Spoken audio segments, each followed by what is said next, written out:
Luke Shaw is now injured and isn't expected to return to action until just before the end of the Premier League season. But don't worry, we've got Tyrell Malacia, our backup left back. Nope, he's been injured all season long.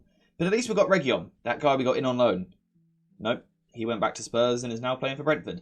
But don't worry, at least we've got Alvaro Fernandez coming through the academy. He's a good prospect who now plays for Benfica.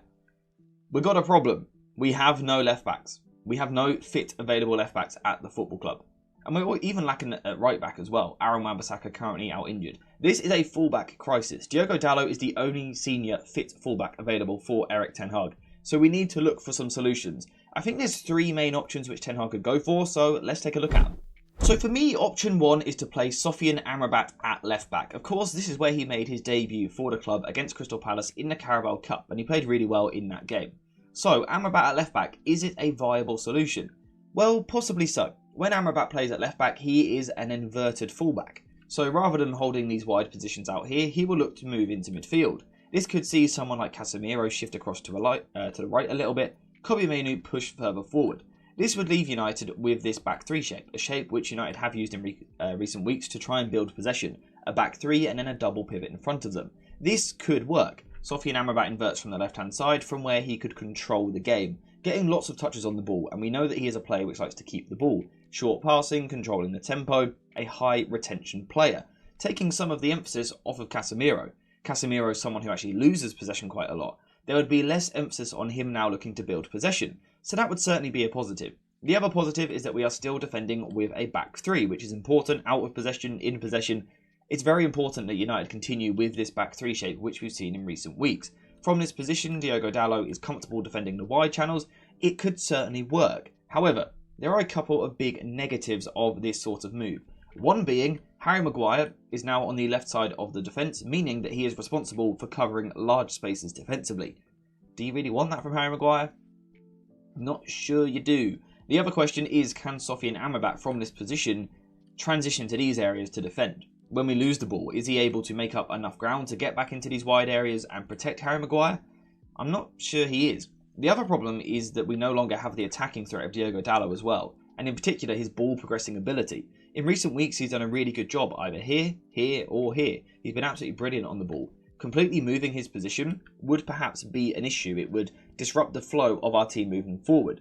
So is Amrabat at left back an option? Yes, absolutely. He's played that position before, he's got experience there. And Dalot is certainly more than comfortable of tucking into this back three position from right back. So it can work, particularly if United look to control the ball and dominate possession. Again, having players like Dalot and Maguire who are good passers of the football, but then also Amrabat in midfield who looks to get his foot on the ball alongside Kobbie Mainoo as well in these areas, there is potential for a side there which dominates the ball and looks to control the game. However, Ten Hag doesn't tend to do that, and in recent weeks we've seen a very transitional approach to the game.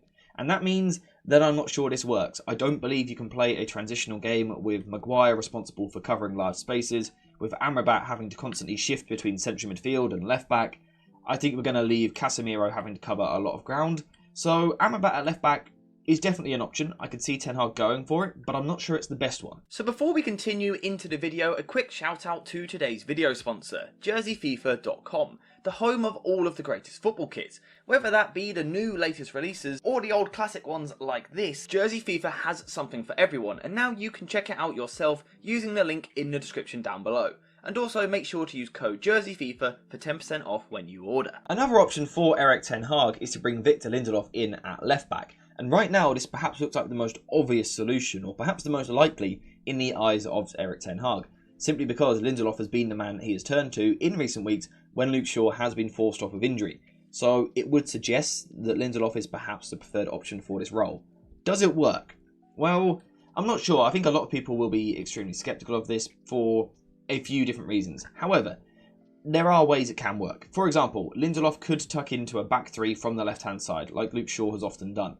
And this could be a massive positive for us, because it means that Diogo Dalot can play the same role as recent weeks. He can invert into midfield, Kobbie can play higher, and we can keep our general structure, which we've seen in recent weeks. Harry Maguire is no longer required to cover large spaces. He is now the middle centre-back. Varane is back into this position, where he's been playing really well in recent weeks. And Lindelof, being a centre-back, it kind of makes sense for him to tuck into the back three. The other positive here also is Diogo Dalot. that rotation with Garnacho down the right-hand side, but also the rotation with Kobbie Mainoo, is something which could stay in the team. And in terms of structural changes, the only change would be at left-back. We haven't had such a big knock-on effect on the rest of the team. However, there are, of course, negatives. One being, I just don't think Lindelof is going to get forward and provide a lot of support for Marcus Rashford in the attack.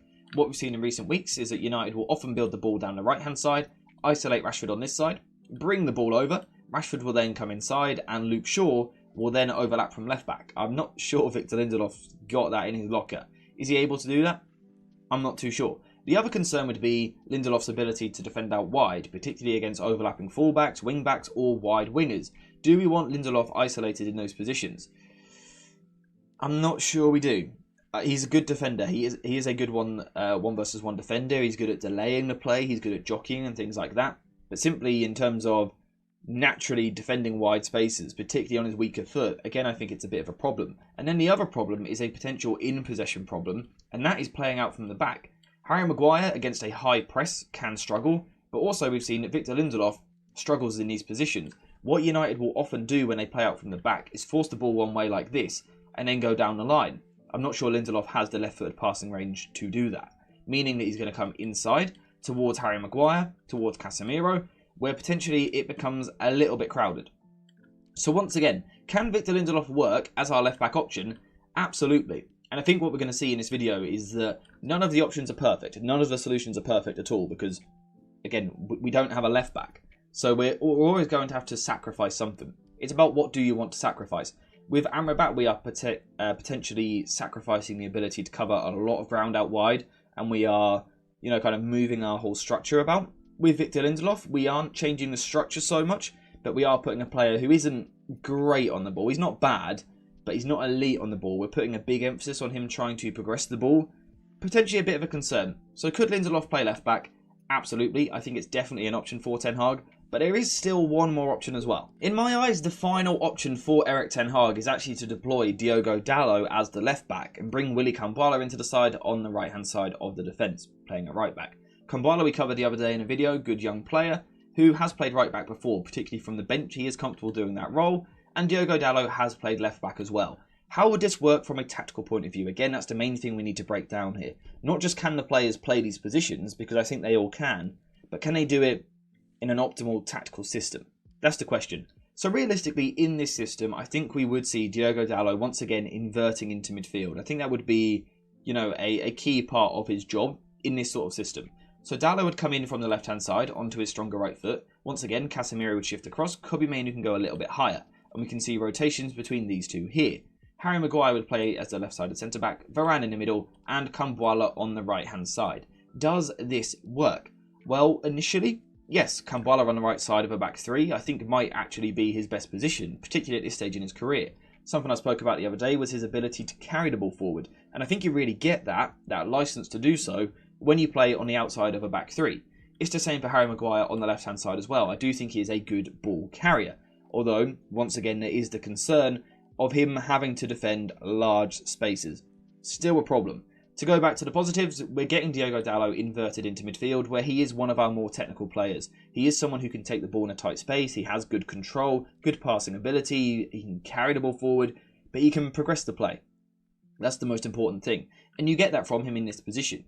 He also suits some of the rotations as well. He could push up into these areas still. He could overlap on the left-hand side. I don't think it would be the ideal situation because he's then crossing from his weaker foot. But I think he could do it. I think the left-hand side would be okay with Dalot playing at left-back. The concern would be more the right-hand side of the pitch with Kambwala. Particularly also, though, with the fact that Casemiro is now our inside right player on this side of the pitch. Kambwala, Casemiro, it just doesn't flow quite as nicely as what we've seen in recent weeks. And the other concern would be the support for Garnacho. In recent weeks, Kobbie Mainoo's done a really good job of getting near him to support him, and I think he's been brilliant at that job. But another key player in that has been Dalot, getting forward from deep into these positions. I'm not sure Kambwala is capable of doing that. He can do it, but can he do it to the level that we need? Is he someone who could invert into midfield, underlap into these areas, overlap out wide and provide delivery in the final third like Dalot has? Probably not. And also, again, if we're building the ball down the other side and we eventually isolate Garnacho on the far side, get the ball to him, he comes inside, Is Kambuala then going to fly around on the overlap? I'm not sure he is. So once again, can this work? Dalot left back, Kambuala right back. Yes. In possession in particular, the structure actually looks pretty decent. I don't mind this structure at all. A little bit of concern for the support near the wingers. You know, the lack of players underlapping and overlapping those guys. But I think certainly in deeper phases, this shape could work for United. But the problem would be just that attacking threat going forward. And then once again, defensively, do we want to leave Harry Maguire out in these spaces? I'm not too sure. And this is why I say it is a problem. But Ten Hag does have solutions. Those three options are better than nothing, of course. Now, I don't think any of them are perfect. And that's a real concern. And it's an issue for Ten Hag for the next few weeks. Potentially 12 weeks, the next 12 weeks of the season.